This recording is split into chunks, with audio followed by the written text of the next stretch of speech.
Today, shopping cart recommendations are regarded as a critical differentiator in Amazon's remarkable online retail success story, and one of many unique and innovative products and services that have enabled Amazon to prevail in its competition against much larger and formidable competitors, including Walmart and Barnes & Noble.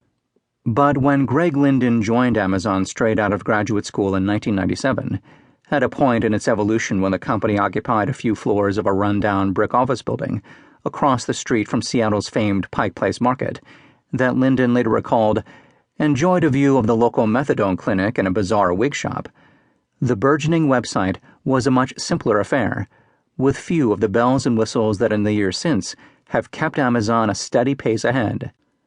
As a new hire brought into a fast-growing startup, Linden wasn't surprised to find personal space at a premium.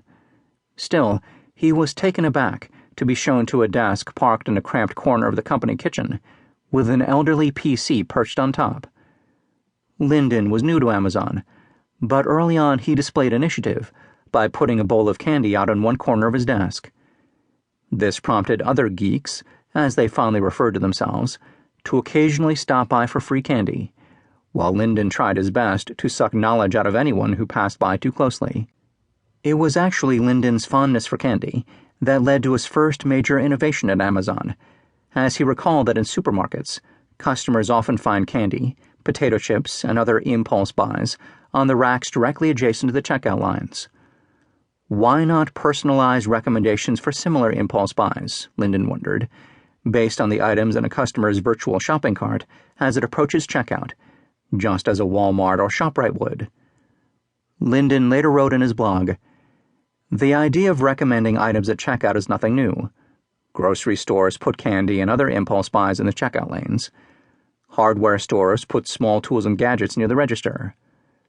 But here we had an opportunity to personalize impulse buys. It is as if the rack near the checkout lane peered into your grocery cart and magically rearranged the candy based on what you are buying." So, like any enterprising young recruit at a dynamic entrepreneurial company, Linden hacked up a prototype of the Amazon.com shopping cart page to recommend additional items customers might enjoy adding to their carts.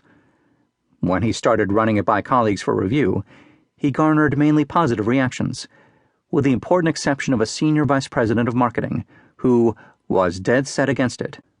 As Linden later recalled, his main objection was that it might distract people from checking out. While Linden was forced to concede that it was more common to see customers abandon their cart at the register in online retail, this sole objection failed to convince him that the concept was not worth pursuing. But even at a startup like Amazon, hierarchies and command and control thinking reigned to some degree. Linden was expressly prohibited by a direct superior from proceeding with the project.